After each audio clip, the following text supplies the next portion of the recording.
My dear students and friends, मैं doctor K S दोनसी आप सभी का के एस डी मैथ्स क्लासेज में स्वागत करता हूं। आज हम इस वीडियो लेक्चर में कांस्टेंट मोशन का एक नया आर्टिकल डिस्कस करेंगे। तो प्लीज़ आप मेरी इस वीडियो को बड़े ध्यान से सुनिएगा, देखिएगा और इसको लाइक और शेयर भी ज़रूर कीजिएगा और हमारी यूट्यूब चैनल के एस डी मैथ्स क्लासेज को सब्सक्राइब भी ज़रूर कीजिएगा। और इस वीडियो का डिस्क्रिप्शन पार्ट ज़रूर पढ़िएगा, क्योंकि वहाँ पर जो हमारे ऑनलाइन कोर्सेज चलते हैं उनके बारे में हमने जानकारी अपलोड कर रखी है। ओके, तो आइए हम आज का आर्टिकल डिस्कस करें। बहुत ही सिंपल आर्टिकल है, प्लीज़ ध्यान से देखिएगा।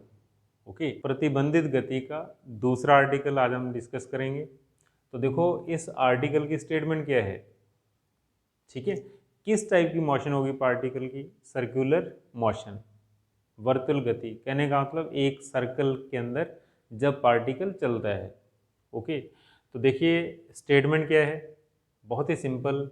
ए particle of mass m is projected with velocity u from the lowest point and moves along the inside of a smooth circle to discuss the motion of particle। एक कण जिसका द्रव्यमान m है, इसको एक चिकने ऊर्ध्वाधर वृत्त के सबसे निम्नतम बिंदु से u वेग से फेंका जाता है, जो वृत्त के अंदर की ओर गति करता है। इस कण की गति की विवेचना कीजिए। ओके, यानी कहने का मतलब, विवेचना का मतलब क्या होता है? डिस्कशन करना है अपने को, ठीक है। किस टाइप की मोशन होगी, स्पेशल केसेस हम इसके अंदर डिस्कस करेंगे। ओके, तो कहने का मतलब पार्टिकल किस टाइप से चलता है, सर्कल के अंदर उसके लोएस्ट पॉइंट से मोशन स्टार्ट करता है और वो सर्कल पर ही चले, ठीक है, सर्कल के अंदर और सर्कल पर ही चले, तो उसकी गति की व्याख्या करना। ओके, अभी तो सॉल्यूशन देखिए आप इस आर्टिकल का। तो सबसे पहले मैंने यहाँ पर क्या सपोज किया, let A equal to radius of circle. हम मान लेते हैं ए वृत्त की त्रिज्या है, and let A x0, y0 be the lowest point at circle. Okay, A क्या है? इस सर्कल पर सबसे लोएस्ट पॉइंट, और लोएस्ट पॉइंट की डेफिनेशन क्या होगी? इस सर्कल के सेंटर से जाने वाला जो वर्टिकल डायमीटर होगा, उसका नीचे वाला पॉइंट जो होगा वो क्या कहलाएगा? Lowest point. तो इस पॉइंट को हमने ए सपोज कर लिया और इसके कोऑर्डिनेट क्या हैं? x0, y0।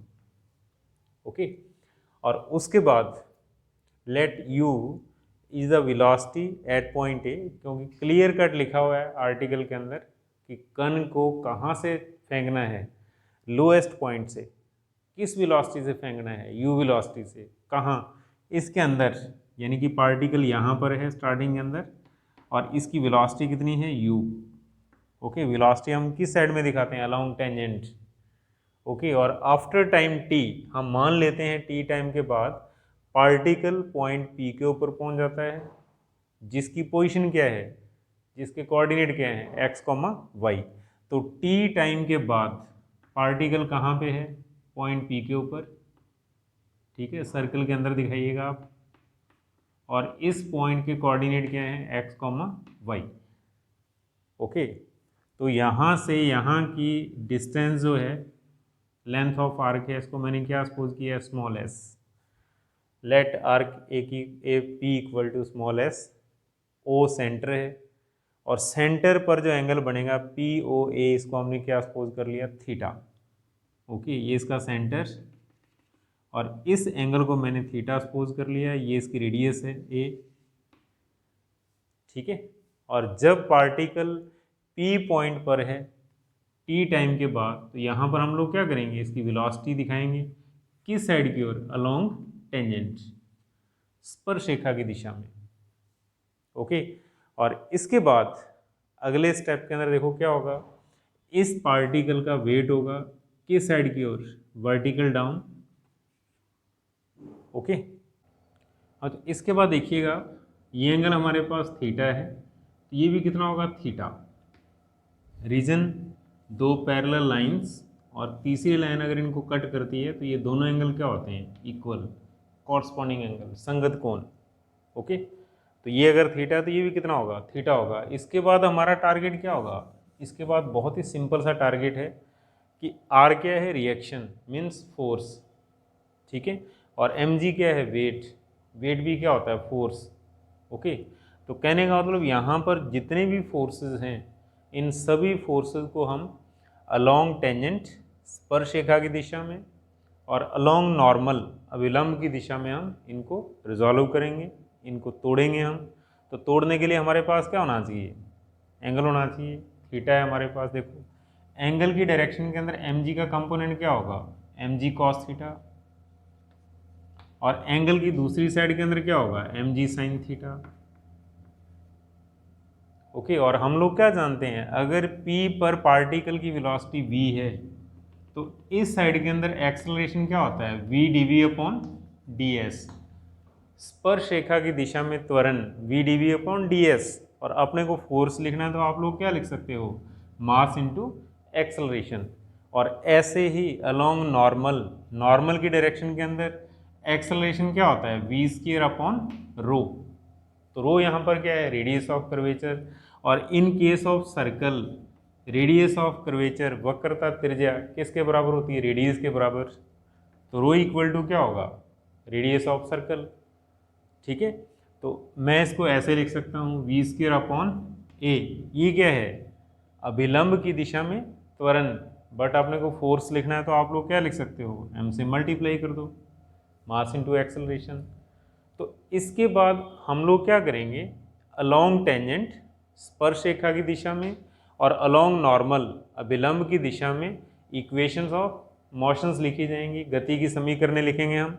इसके बाद हम लोग क्या करेंगे, along tangent equation of motion, स्पर्श रेखा की दिशा में गति की समीकरण लिखेंगे। तो लिखिए आप, इक्वेशन ऑफ मोशन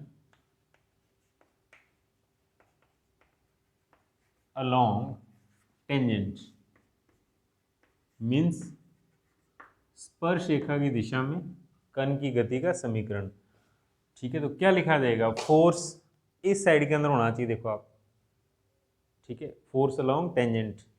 तो मास इनटू एक्सेलरेशन, फोर्स है हमारे पास, बल है हमारे पास M B D we upon D S equal to, अब देखो इसकी डायरेक्शन चेंज है, कितना है, M ji sine theta, but ऊपर होना चाहिए, किधर है, नीचे, तो इसलिए किसके इक्वल आएगा हमारे पास, माइनस एम जी साइन थीटा। ओके, और उसके बाद m से m को कैंसिल कर देना आप। तो नेक्स्ट स्टेप हमारे पास बनेगा v d we upon D S equal to minus g sine theta. Okay, और उसके बाद फिर आप लोग क्या करोगे, आर्क, एक फॉर्मूला नोट करिए आप, arc equal to angle into radius, ठीक है। चाप बराबर कोण गुना त्रिज्या, कौन सा चाप, एपी, ठीक है। आर्क एपी इक्वल टू क्या होता है, angle A O P into radius. तो that is arc A P equal to angle A O P into radius A. Okay, चाप बराबर चाप के द्वारा केंद्र पर बना हुआ कोण इंटू त्रिज्या। और अब इसके अंदर वैल्यू पुट कर दो, ये कितना है, एस, ठीक है। तो हमारे पास क्या आ जाएगा, थीटा इंटू ए, और अब देखो आपने को डी एस की जरूरत है यहाँ पर, तो डी एस मीन्स दोनों साइडों का डिफ्रेंशिएशन करना। तो ये हमारे पास बनेगा that is a into d theta, because A radius है, रेडियस कांस्टेंट होगी, ठीक है। तो डी एस कितना हो जाएगा, ए इंटू डी थीटा। तो अब आपने क्या करना है, क्रॉस मल्टीप्लाई कीजिए आप, v d v equal to minus g sine theta into d s, और यहाँ डी एस की वैल्यू पुट कर दो आप। तो ये हमारे पास क्या बनेगा, v d v equal to minus g into sine theta into a into d theta. Okay, and now integration, अब हम इसको इंटीग्रेट करेंगे, इसका समाकलन करेंगे, ठीक है। तो ऑन इंटीग्रेशन, ऑन इंटीग्रेशन, ठीक है। तो लेफ्ट हैंड साइड का इंटीग्रेशन क्या बनेगा, v square upon two, right hand side का देखो साइन थीटा कितना होता है, माइनस कॉस थीटा, तो ये हमारे पास हो जाएगा plus G A cos theta plus constant of integration C1। और उसके बाद देखो क्या करना होता है, कांस्टेंट ऑफ इंटीग्रेशन की वैल्यू हम कहाँ पे कैलकुलेट करते हैं, इनिशियली शुरू में, यानी कि ए पर। तो ए से पार्टिकल की मोशन स्टार्ट हुई है, टाइम कितना होगा 0, एस भी कितना होगा 0, बट वेलोसिटी कितनी है हमारे पास, u है ए पर। ठीक है, तो लिखिए आप। और थीटा भी कितना होगा देखो आप, जब पार्टिकल ए पर होगा तो थीटा भी 0 के बराबर होगा, that is theta equal to 0। ये सारी कंडीशंस कहाँ पे हैं, ए पर। तो जब भी कांस्टेंट ऑफ इंटीग्रेशन कैलकुलेट करते हैं कहाँ पे करते हैं, इनिशियली स्टार्टिंग पॉइंट के ऊपर ए पर। तो क्या होगा,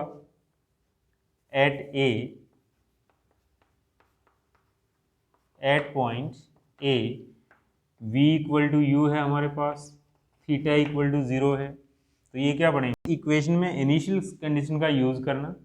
ठीक है, तो v के स्थान पर u, तो ये हमारे पास आएगा U square upon 2 equal to A G cos 0, क्योंकि थीटा के स्थान पर 0 पुट करना है। Okay, cos 0 plus C1। तो यहाँ से जब हम C1 की वैल्यू कैलकुलेट करेंगे तो ये हमारे पास कितना आएगा, C1 equal to U square upon 2 and cos 0 1। तो यहाँ ए जी होगा और इसको इस साइड के अंदर शिफ्ट करेंगे तो क्या हो जाएगा, माइनस ए इंटू जी। ओके, तो ये C1 की वैल्यू आ गई। और कांस्टेंट की वैल्यू कैलकुलेट करके वापस यहाँ पर पुट करना होता है। तो हम क्या लिख सकते हैं, that is V square upon 2 equal to A G cos theta plus C1 की value U square upon 2 minus A G. Okay, C1 की वैल्यू पुट कर दी इसके अंदर। और अब आपने क्या करना है, 2 से मल्टीप्लाई कर दो सारी इक्वेशन को। और जब हम 2 से मल्टीप्लाई करेंगे तो ये क्या बनेगा, V square plus 2 AG cos theta plus U square and minus 2 AG, क्योंकि हम क्या कर रहे हैं, 2 से मल्टीप्लाई कर रहे हैं यहाँ पर। और अगले स्टेप के अंदर आप इसको थोड़ा सेट करके लिखिएगा। तो हमारे पास क्या बनेगा, हमारे पास इक्वेशन बनेगी V square equal to U square plus 2 AG cos theta and minus 2 AG। Okay, equation number first. तो कहने का मतलब इक्वेशन फर्स्ट हमने किस टाइप से बनाई है, ठीक है, equation of motion along tangent, स्पर्शरेखा की दिशा में कण की गति का समीकरण लिखते हुए। ओके, और इसके बाद फिर हम लोग क्या करेंगे, equation of motion along normal, अभिलंब की दिशा में कण की गति का समीकरण। तो लिखिए please, equation of motion along normal,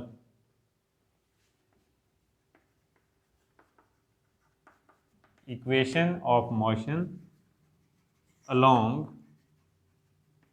normal, अभिलंब की दिशा में कण की गति का समीकरण, यानी कि इस साइड के अंदर। तो अब आप देखिए, लेफ्ट हैंड साइड के अंदर हम लिखेंगे M V square upon A. ठीक है, ये क्या चीज़ है, mass into acceleration along normal, equal to क्या आएगा, इक्वल टू हमारे पास आएगा आर। क्यों, आर की डायरेक्शन इसी साइड में है तो आर पॉजिटिव, एम जी कॉस थीटा उस साइड के अंदर है तो वो भी इधर होना चाहिए। तो क्या करोगे आप, माइनस का साइन लगाओगे, that is minus M ji cos theta. Okay, और अब यहाँ से आर की वैल्यू कैलकुलेट कर लो आप।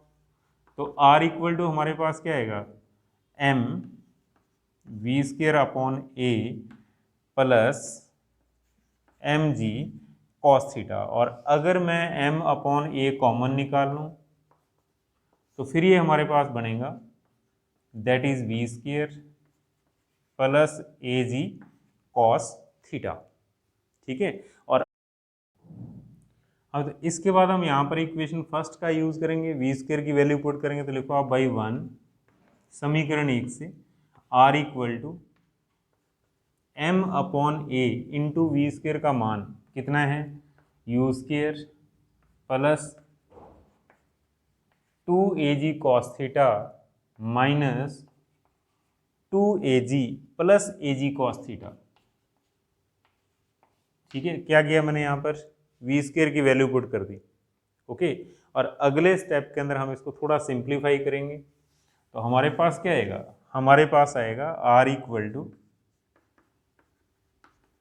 M upon A into U square plus, देखो 2AG cos theta plus A cos theta, तो ये कितना देगा 3AG cos theta and minus 2AG।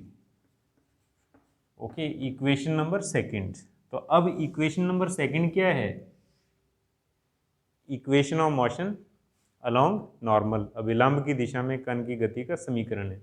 लेकिन यहाँ से हम किस चीज़ को कैलकुलेट कर सकते हैं, reaction after time T, T समय के बाद रिएक्शन कैलकुलेट कर सकते हैं। किस चीज़ की रिएक्शन, अब देखो पार्टिकल किसके ऊपर है, पार्टिकल सर्कल के ऊपर है। ओके, तो अगर मैं मेरे हाथ के ऊपर प्रेशर डालूंगा तो क्या होगा, हाथ की रिएक्शन होगी। तो अब पार्टिकल जब सर्कल के ऊपर है तो क्या होगा, सर्कल की रिएक्शन होगी, या प्रेशर भी कह सकते हैं हम।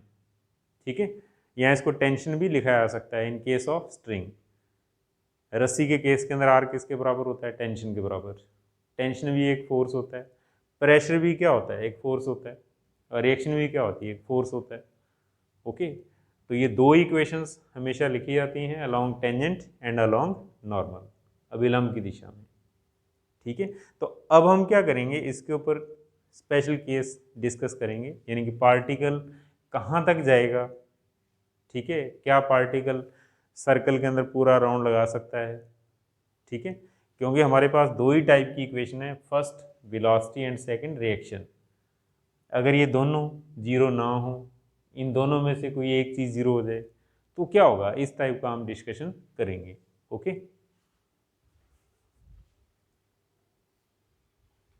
हाँ, तो इसके बाद आप लिखिए let at theta equal to theta 1 then V equal to 0। हम सपोज कर लेते हैं v 0 है कहाँ पे, जब थीटा की वैल्यू कितनी है, थीटा 1। तो then by equation first, equation first से हमारे पास क्या आएगा, 0 equal to U square plus 2AG cos theta 1 minus 2AG।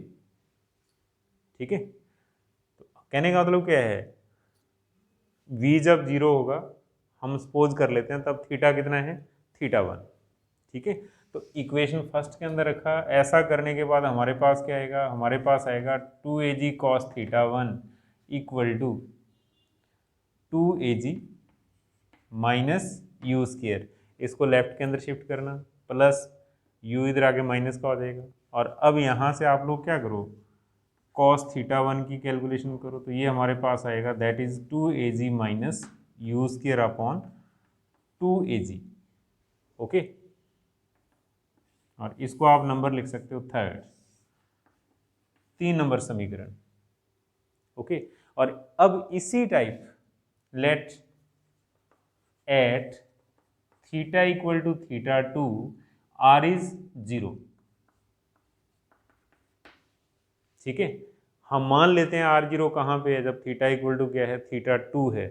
तो देन बाई सेकेंड समीकरण 2 से क्या बनेगा हमारे पास, 0 equal to m upon a into आएगा U square plus 3AG cos theta 2 minus 2AG। कहने का मतलब क्या किया मैंने, यहाँ पर थीटा के स्थान पर थीटा 2 पुट कर दिया, आर के स्थान पर 0 पुट कर दिया। तो अब m upon A is not equal to 0, इसका मतलब क्या होगा, ब्रैकेट वाली टर्म 0 के बराबर होगी। तो अगला स्टेप मैं लिखूंगा इसके बाद U square plus 3AG cos theta 2 minus 2AG equal to 0। ठीक है, ब्रैकेट वाली टर्म को 0 के बराबर पुट करना, और अगले स्टेप के अंदर 3AG cos theta 2 equal to क्या हो जाएगा, 2AG माइनस यू स्क्वायर। तो that is cos theta 2 equal to हमारे पास बनेगा 2AG minus U square upon 3AG। Okay, और इसको इक्वेशन नंबर लिख सकते हो आप 4। कहने का मतलब 4 क्या चीज़ है, एंगल है, कहाँ पे, सेंटर के ऊपर, ठीक है, एंगल में रिलेशन है सेंटर पर, जब आर की वैल्यू क्या है, 0 है, जब रिएक्शन क्या है, 0 है, ठीक है। जब भी हम क्वेश्चंस करेंगे इस चैप्टर के अंदर, ये बहुत ही इंपॉर्टेंट है, 2 इक्वेशंस हमारी याद होनी चाहिए, सारे क्वेश्चंस इन्हीं के ऊपर है, 2 इक्वेशन अपने को याद करनी है, ठीक है। और इक्वेशन थर्ड क्या है, जब वेलोसिटी 0 है देन, ठीक है, cos थीटा 1, और जब r 0 है then cos theta 2, equation number third and equation number 4। अब इसके बाद क्या होगा, स्पेशल केसेस, ओके। अभी तो केस फर्स्ट देखिए आप, if r is not equal to 0 and v equal to 0, कहने का मतलब क्या है, जब पार्टिकल की वेलोसिटी 0 हो जाए बट रिएक्शन 0 ना हो, तो इस कंडीशन के अंदर क्या होगा, इस कंडीशन के अंदर बहुत ही सिंपल, देखो जब वेलोसिटी 0 है तो थीटा इक्वल टू क्या है, थीटा 1, तो कहने का मतलब इन this case theta 1 is less then theta 2 because r 0 नहीं है, ठीक है। थीटा 1 की वैल्यू थीटा 2 से कम होगी, but in case of cos, अगर दोनों साइडों का हम कॉस लेते हैं तो इनक्वलिटी उल्टी हो जाएगी, इस टाइप से, जो लेस देन है वो कैसा हो जाएगा, ग्रेटर देन, ठीक है। अब तो इसके बाद by third and fourth equation 3 और 4 का यूज करेंगे हम, तो क्या होगा, कॉस थीटा 1 की वैल्यू, तो that is 2az minus U square upon 2az is greater then 2az minus U square upon 3az, okay. Cos theta 1 और कॉस थीटा 2 की वैल्यू पुट करना, और उसके बाद एज से एज कैंसिल और क्रॉस मल्टीप्लाई कर दो आप, इसको 3 से और इसको 2 से मल्टीप्लाई करना, देन हमारे पास क्या आएगा, 6az माइनस 3u स्क्वायर, देखो 3 से मल्टीप्लाई कर रहा हूँ मैं और इसको 2 से कर रहा हूँ, तो इक्वल टू आएगा 4az माइनस 2u स्क्वायर। और अब आपने क्या करना है, 4az को लेफ्ट के अंदर, तो ये हो जाएगा 6az minus 4az is greater then 3u square right के अंदर, तो 3u square minus 2u square, तो कुल मिलाकर के हमारे पास किस टाइप का रिजल्ट आएगा, 2az is greater then u square. तो कहने का मतलब क्या होगा, ठीक है, जब r 0 नहीं होगा, v इक्वल टू 0 होगा, तो हमारे पास किस टाइप का रिजल्ट आ रहा है, 2az is greater then u square, okay. तो आप देखो इस कंडीशन के अंदर cos थीटा 1 की वैल्यू क्या बनेगी, बाई थर्ड, तो लिखिए आप देन बाई थर्ड, समीकरण 3 से। तो अब ध्यान दो आप, ये बड़ा है और ये क्या है, छोटा है, तो ये पॉजिटिव होगा, ठीक है। तो हम लोग क्या लिख सकते हैं, that is cos theta 1 is greater than 0, 0 से बड़ा होगा, because 2az is greater then u square है यहाँ पर, ठीक है। ये टर्म बड़ी है, ये टर्म छोटी है, तो 100% क्या होगा, पॉजिटिव आएगा। राइट हैंड साइड पॉजिटिव है तो लेफ्ट हैंड साइड भी क्या होगी, पॉजिटिव होगी, ठीक है। तो इट मीन्स, इसका मीनिंग क्या होगा, जब cos थीटा की वैल्यू 0 से बड़ी है, ओके, तो थीटा 1 कैसा है, लेस देन 90, 90 से छोटा होगा ये, ठीक है, क्योंकि 90 के ऊपर कॉस किसके बराबर हो जाता है, 0 के बराबर, और 90 से कम कॉस की वैल्यू क्या होती है, 0 से बड़ी होती है, ठीक है। तो हमारे पास ये आ गया theta is less than pi by 2। तो इसका मीनिंग क्या होगा, इसका मीनिंग होगा कि पार्टिकल जो है वो यहाँ तक नहीं पहुँचेगा, देखो आप, वो इस लाइन तक नहीं पहुँचेगा, मैं डायग्राम यहाँ बनाता हूँ।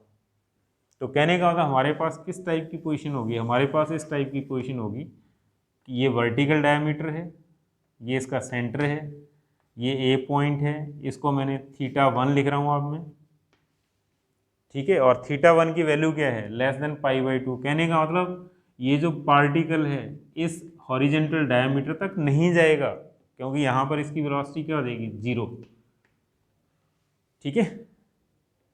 एंगल थीटा 1 के ऊपर पार्टिकल की वेलोसिटी क्या हो जाएगी, 0। 0 होते ही क्या होगा, वो वापस नीचे जाएगा क्योंकि सर्कल के अंदर है। ठीक है, तो फिर उसकी मोशन किस टाइप की होगी, उसकी मोशन इस टाइप की होगी, थीटा 1 एंगल इस साइड के अंदर, तो थीटा 1 एंगल ही इस साइड के अंदर, पार्टिकल सर्कल के अंदर यहां से यहां तक मूव करेगा, इस पोजीशन के अंदर, पार्टिकल के अंदर। तो कहने का मतलब क्या होगा, अगर पार्टिकल सेम पोजीशन के अंदर मोशन करता है इस टाइप की, तो किस टाइप की मोशन कहलाती है, ऑसिलेटिंग मोशन, दोलनीय गति। ठीक है, तो कहने का मतलब इस केस के अंदर पार्टिकल की जो मोशन होगी वो कैसी होगी, ठीक है, इस वर्टिकल डायमीटर के रिस्पेक्ट ऑसिलेटिंग मोशन होगी, जितना लेफ्ट के अंदर उतना ही राइट के अंदर मूव करेगा, बट ये हॉरिजेंटल डायमीटर तक नहीं पहुंचेगा, क्षैतिज व्यास तक का नहीं जाएगा, इसके नीचे ही मोशन करेगा। कब, जब r0 ना हो और वेलोसिटी कितनी हो जाए, 0 हो जाए। ओके, और इसके बाद देखिए आप सेकंड केस, अभी तो नेक्स्ट लिखिए आप केस सेकंड। केस सेकंड के अंदर क्या होगा, जब रिएक्शन और वेलोसिटी दोनों 0 हो जाएं, if r and b both are equal to 0। ठीक है, तो अगर ये दोनों 0 हैं तो इसका मतलब क्या होगा, इसका मीनिंग होगा that is theta 1 equal to theta 2, दोनों एंगल क्या होंगे, सेम होंगे। ठीक है, क्यों, थीटा 1 के ऊपर r0 है और थीटा 1 के ऊपर v इक्वल टू 0 हमने सपोज किया हुआ है, और थीटा 2 पर r इक्वल टू 0 सपोज किया हुआ है। It means theta 1 equal to theta 2, और taking cos on both sides, तो हमारे पास क्या आ जाएगा, cos theta 1 equal to cos theta 2। और अब हम इक्वेशन थर्ड और फोर्थ का यूज़ करेंगे, तो बाई थर्ड एंड फोर्थ, समीकरण 3 और 4 से मान पुट कर दो, तो हमारे पास क्या आ जाएगा, 2az minus U square upon 2az equal to, हमारे पास आएगा 2az minus U square upon 3az। Okay, तो कुल मिलाकर के हम लोग क्या लिख सकते हैं, एजी से एजी कैंसिल और क्रॉस मल्टीप्लाई कर दो, क्रॉस मल्टीप्लाई करते हमारे पास क्या बनेगा, 6az minus 3u square equal to 4az minus 2u square, 3 से मल्टीप्लाई करना, 2 से मल्टीप्लाई करना, और अगले स्टेप के अंदर हम लोग लिख सकते हैं दैट इज 2az, क्यों, 6 माइनस 4 2az, और ये उधर जाके प्लस बनेगा तो इक्वल टू हो जाएगा यू स्क्वायर। ठीक है, तो कहने का मतलब इस कंडीशन के ऊपर जब 2az equal to U square होगा, ठीक है, तो r और v दोनों क्या होंगे, 0 होंगे। तो आप लोग यहाँ से देखो क्या लिख सकते हो, इक्वेशन थर्ड और फोर्थ से, then by third and fourth, जब 2az equal to U square है तो इसका मतलब ये किसके बराबर हो गया, 0 के बराबर, तो cos theta 1 equal to 0 and cos theta 2 equal to 0। इस कंडीशन के ऊपर देखो आप, 2az equal to U square, ये दोनों बराबर, तो इसका मतलब 0 हो गया। और कॉस 0 कब होता है, जब थीटा 1 इक्वल टू क्या हो, π/2, और ऐसे ही थीटा 2 भी कितना होगा, π/2 होगा। तो कहने का मतलब क्या है, जब r और v एक साथ दोनों 0 होते हैं तो किस टाइप की कंडीशन बनेगी, थीटा की वैल्यू कितनी आ रही है, π/2, यानी कि पार्टिकल कहाँ पे होगा, कहाँ पे होगा ये p, जब एंगल 90 होगा। तो कहने का मतलब इस टाइप का डायग्राम बनेगा इस केस के अंदर, समझने की कोशिश करना आप। Circle, vertical diameter, horizontal line, अब देखिए यहाँ पर थीटा कितना है, π/2 है, तो कहने का मतलब क्या होगा, ये ए पॉइंट, ये बी पॉइंट, इसको मैं सी लिख देता हूँ, इसको मैं डी लिख देता हूँ। तो कहने का मतलब क्या होगा, पार्टिकल आर और वी जब 0 होंगे, पार्टिकल ए से चल करके कहाँ तक पहुँचेगा, सी पर, बट यहाँ पर इसकी वेलोसिटी क्या हो जाएगी, 0, और 0 होने का मतलब क्या होगा, एक मोमेंट के लिए यहाँ पर रुकेगा और वापस ए की ओर चलना स्टार्ट कर देगा। ठीक है, और यहाँ पर इसकी वेलोसिटी 0 नहीं है, इट मीन्स आगे जाएगा डी तक, क्यों, यहाँ थीटा π/2 है, इधर भी थीटा क्या है, π/2, सेम कंडीशन। ठीक है, तो इसका मतलब क्या होगा, सी से पार्टिकल चलेगा डी तक और डी से पार्टिकल चलेगा सी तक, तो इस टाइप की मोशन रहेगी। और ये कैसी मोशन होगी, ऑसिलेटिंग मोशन, दोलनीय गति, ठीक है। सिमेट्रिकल अबाउट वर्टिकल डायमीटर, जो इसका वर्टिकल डायमीटर है उसके रिस्पेक्ट सिमेट्री होगी इस मोशन की, क्योंकि जैसी मोशन इस डायमीटर के लेफ्ट हैंड साइड के अंदर है वैसी ही राइट हैंड साइड के अंदर है। ओके, तो इस टाइप से कण की मोशन होगी। कहने का मतलब पार्टिकल रुकेगा और वापस सर्कल के ऊपर चलेगा, ठीक है, सर्कल को छोड़ेगा नहीं, ध्यान देना आप। और फिर तीसरा केस, तीसरे केस के अंदर क्या होगा, if r equal to 0 and v is not equal to 0, जब पार्टिकल की रिएक्शन कितनी हो, सर्कल की रिएक्शन कितनी हो, 0 के बराबर, but velocity of particle is not equal to 0। हम इस केस के ऊपर डिस्कस करेंगे थर्ड केस में। अभी केस थर्ड देखिए आप, r equal to 0 and v is not equal to 0। इसका मीनिंग क्या होगा, r0 θ2 छोटा, ठीक है, एंड θ1 बड़ा, क्योंकि r पहले 0 रहे, ठीक है। तो in this case θ2 is less than θ1, θ2 छोटा होगा और θ1 बड़ा होगा, बिकॉज वेलोसिटी 0 नहीं है। तो कहने का मतलब जब हम cos लेंगे, इनक्वलिटी चेंज होगी, cos θ2 is greater than cos θ1। Then by third and fourth, 3 और 4 का यूज करिए आप। 3 और 4 का यूज करेंगे तो हमारे पास क्या आएगा, हमारे पास आएगा 2az minus U square upon 2az is greater then, sorry upon 3az है cos θ2 के अंदर, और यहाँ पर हमारे पास आ जाएगा 2az minus U square upon 2az।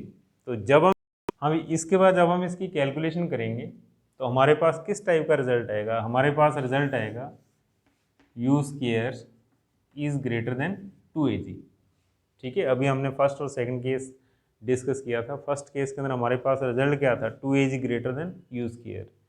अब बिल्कुल उल्टी सिचुएशन है, तो हमारे पास ये आ जाएगा you square is greater then 2az। तो देखो जब ऐसा है तो आप देखिए r इक्वल टू 0 वाला केस कंसीडर करना है आपने को, तो इसका मतलब क्या होगा, यू स्क्वायर बड़ा है, ये छोटा है, ठीक है, तो ये नेगेटिव बनेगा। तो आप लोग क्या लिख सकते हो, you square minus 2az negative, sorry 2az minus U square negative, 0 से छोटा हो जाएगा ये। तो कहने का मतलब जब राइट हैंड साइड नेगेटिव होगी तो लेफ्ट हैंड साइड भी क्या हो जाएगी, नेगेटिव हो जाएगी। तो इसका means cos θ2 negative, negative value रहेगी इसकी। और देखो cos θ2 अगर नेगेटिव है तो इसका मतलब θ2 कितना है, ग्रेटर देन 90, 90 से बड़ा होगा ये, ठीक है, समझिए ना। cos 0 कितना होता है 1, cos 90 कितना होता है 0, और फिर उसके बाद नेगेटिव वैल्यू आनी शुरू हो जाती है। तो इसका मतलब θ2 की वैल्यू क्या है, 90 से बड़ी है। बट हम लोग क्या देख रहे हैं, but v is not equal to 0, v की वैल्यू 0 नहीं है, तो क्या होगा, r 0 हो गया, रिएक्शन 0 होगी यहाँ पर, वेलोसिटी है पार्टिकल की because v is not equal to 0, और थीटा कितना है 90 से बड़ा है। तो कहने का मतलब क्या होगा, किस टाइप का डायग्राम बनेगा इसके बाद, इसके बाद इस टाइप का डायग्राम बनेगा, ठीक है, वर्टिकल डायमीटर, ओ सेंटर। तो अब यहाँ पर एंगल कितना आ रहा है, ग्रेटर देन π/2, तो कहने का मतलब 90 से बड़ा एंगल होगा यहाँ पर, ठीक है, ग्रेटर देन 90, ओके। तो अब देखो v is not equal to 0, r equal to 0, reaction 0 होगी but v is not equal to 0, तो इसका मतलब क्या होगा, इस कंडीशन के अंदर पार्टिकल आगे जरूर जाएगा, लेकिन रिएक्शन 0 होने का मतलब क्या है, सर्कल को छोड़ेगा, छोड़ेगा तो क्या होगा, वेलोसिटी होने के कारण पार्टिकल की जो मोशन है वो इस टाइप की बनेगी, ऐसे आगे क्या होगा, पैराबोलिक कर्व बनेगा, ठीक है। ध्यान दो आप, यहाँ से चला है वो सर्कल के ऊपर, सर्कल के अंदर, लेकिन सर्कल के ऊपर चल रहा है इस टाइप से यहाँ तक, और उसके बाद देखो कंडीशन क्या आ रही है, जैसे ही थीटा 90 से बड़ा होगा, ग्रेटर देन 90, ठीक है, तो जब r 0 हो गया रिएक्शन जीरो होने का मतलब क्या है, दोनों का कॉन्टैक्ट टूट जाएगा बिकॉज वेलोसिटी जीरो नहीं है, पार्टिकल ने आगे जाना है। ठीक है, रिएक्शन जीरो नहीं है, रिएक्शन जीरो के बराबर है, वेलोसिटी जीरो नहीं है, इट मीन्स पार्टिकल आगे बढ़ेगा बट सर्कल के साथ नहीं चलेगा, सर्कल को छोड़ देगा। तो फिर आगे इसकी किस टाइप की मोशन रहेगी, पैराबोलिक पाथ बनेगा इसका, परवलयी पथ बनेगा इसका, उसके ऊपर पार्टिकल चलेगा। ठीक है, तो थर्ड केस के अंदर पार्टिकल की मोशन इस टाइप की होगी, यानी कुछ पार्ट सर्कल के ऊपर और जैसे ही सर्कल को छोड़ेगा पैराबोलिक पाथ बनेगा। ओके, कब आर क्या हो, जीरो हो और वेलोसिटी जीरो ना हो। ओके, देन फोर्थ केस, चौथा और लास्ट केस। हाँ, लास्ट केस के अंदर R is not equal to zero and V is not equal to zero, R और वी जीरो ना हो। कहने का मतलब R positive and V positive, reaction और वेलोसिटी दोनों क्या हो, पॉजिटिव हो, जीरो से बड़ी हो। ठीक है, तो इस केस के अंदर क्या होगा, इस केस के अंदर पार्टिकल सर्कल का पूरा चक्कर लगाएगा, सर्कल के अंदर सर्कल को नहीं छोड़ेगा। ठीक है, बिकॉज आर और वी दोनों जीरो नहीं है। तो हम लोग क्या देख रहे हैं कि जब पार्टिकल ए से चल करके बी तक पहुंचेगा तो यहाँ पर थीटा कितना हो जाएगा, पाई, ये इसका सेंटर है। ठीक है, ए से बी तक पहुंचने का मतलब क्या है, एंगल कितना हो गया, पाई हो गया। तो हम लोग क्या करते हैं, बी पर रिएक्शन और वेलोसिटी कैलकुलेट करते हैं कितनी आ रही है।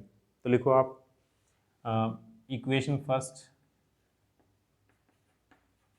एट बी, बिंदु बी पर इक्वेशन फर्स्ट कैसे, थीटा के स्थान पर पाई पुट कर दो आप। ठीक है, तो यहाँ सीधा लिख दो आप कि since cos pi equal to -1। तो ऐसा करने के बाद क्या होगा, ऐसा करने के बाद हमारे पास आएगा V square equal to U square -2az and -2az। ठीक है, क्यों, कॉस पाई कितना हो जाएगा, -1। तो ये हमारे पास बनेगा that is V square equal to U square -4az। और अब देखो v पॉजिटिव है, जब v पॉजिटिव है तो v स्केयर भी क्या होगा, पॉजिटिव होगा, दैट इज ग्रेटर देन 0। तो U square -4az greater than 0, since v positive then v square positive. ठीक है, तो ये 0 से बड़ा होगा तो हमारे पास क्या कंडीशन बन रही है for velocity, U square is greater than 4az। ठीक है, और equation second at B, equation second को अप्लाई करें हम,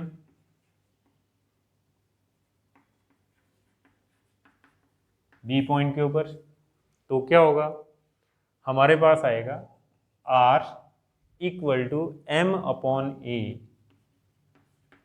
इंटू में हो जाएगा यू स्क्वायर -3az। मैंने क्या किया, कॉस पाई -1 पुट कर दिया डायरेक्ट, तो -3az -2az। ओके, और R positive, then R positive है तो इसका मतलब क्या होगा, जब लेफ्ट हैंड साइड पॉजिटिव है तो राइट हैंड साइड भी क्या होगी, पॉजिटिव होगी। तो हम लोग क्या लिख सकते हैं, that is m upon a into U square -5az greater than 0। Since r is positive then right hand side भी पॉजिटिव इस केस के अंदर। तो हमारे पास क्या कुछ आएगा, हमारे पास आएगा U square -5az greater than 0। तो कहने का मतलब यहाँ से हमारे पास एक रिलेशन आ रहा है, you square is greater than 5az। तो कहने का मतलब क्या है, इस कंडीशन के ऊपर रिएक्शन पॉजिटिव है, इन दोनों कंडीशंस के ऊपर वेलोसिटी भी क्या होगी, पॉजिटिव होगी। ठीक है, इन दोनों कंडीशन के ऊपर वेलोसिटी की वैल्यू भी क्या होगी, पॉजिटिव होगी। तो इसका मीनिंग क्या होगा, अगर हमारे पास U square greater than 5az है तो 100% क्या होगा, पार्टिकल इस सर्कल के अंदर पूरा राउंड लगाएगा। क्यों, r is not equal to 0, r is greater than 0। तो पार्टिकल जो है वो इस सर्कल के अंदर एक पूरा चक्कर लगाएगा, पूरा राउंड कंप्लीट करेगा इसके अंदर। कारण, reason, v is not equal to 0 and r is not equal to 0। ठीक है, सर्कल की रिएक्शन भी मौजूद है यहाँ पर, ख़त्म नहीं हुई, जीरो नहीं है और पार्टिकल की वेलोसिटी भी जीरो नहीं है, तो पार्टिकल सर्कल के साथ साथ चलता रहेगा। ओके, तो लास्ट केस के अंदर कहने का मतलब, अगर इस चैप्टर के अंदर कहीं किसी क्वेश्चन के अंदर ये रिलेशन अपने को यूज़ करना पड़े कि पार्टिकल सर्कल में राउंड कब लगाएगा, ठीक है, तो उसकी कंडीशन क्या होगी, you square is greater then 5 AG।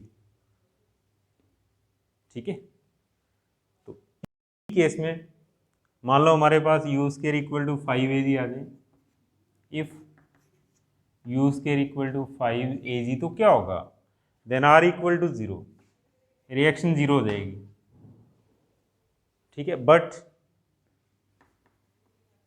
हम लोग क्या देख रहे हैं, U square equal to 5 AG is greater than 4 AG। 5 AG क्या है, 4 AG से बड़ा है, तो हम लोगों ने क्या देखा है, जब यू स्क्वायर 4 AG से बड़ा है then v is not equal to 0।